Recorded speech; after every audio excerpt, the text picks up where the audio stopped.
Nasa third generation na ang nagpapatakbo ng Ideal Macaroni. Katumbas nito ang 60 years in the business. Marami nang nagsulputang imported brand pero nananatiling matatag pa rin ang Ideal. Basically, yung business dati, it's about trading, mga spices. Tapos, may isang Spanish immigrant na they're into pasta. Ideal ang brand. Kami naman, Victory ang brand namin. So,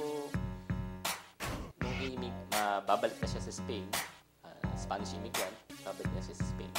Binenta na lang yung negosyo sa competitor niya, which is na-acquire na nga namin. And then, since mas kilala yung Ideal, in-adapt namin yung... Hindi nababahala sa kompetisyon ang Ideal. Nasa ibang level na kasi sila. Bida ni Henry, sila ang supplier ng pasta sa maraming restaurant. Hindi lang sa sariling brand sila kumikita. Sinauna man ang kanilang brand, state-of-the-art naman ang kanilang technology. Nasa kanila daw ang pinakamodernong pasta-making machine sa bansa. Na-realize namin is we have to be updated.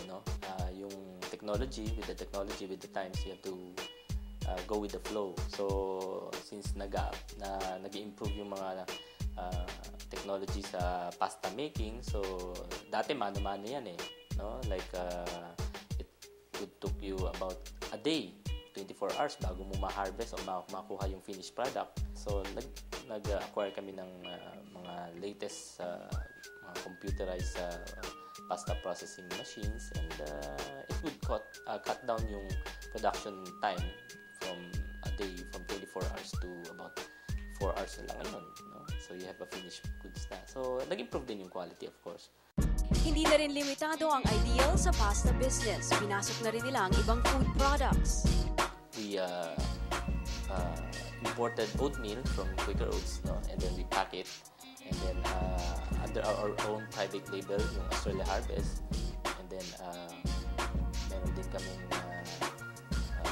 popcorn. We get from the US.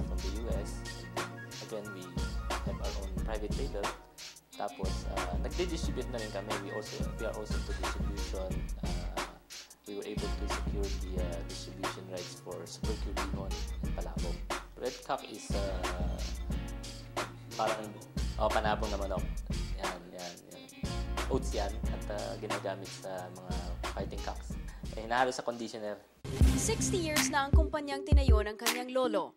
Payo ni Henry, hindi lang pera ang importante para mapalago ang negosyo. Unahin daw ang pagmamahal sa mga empleyado dahil sila'y kabahagi rin sa inyong pag-asenso.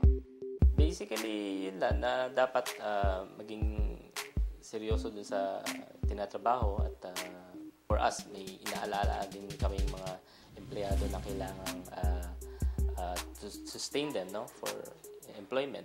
So we have to also strive hard para tuloy-tuloy din ang trabaho nila. So yun nga, we have to keep up our marketing na para mabigyan din ng dire-diretso na employment yung mga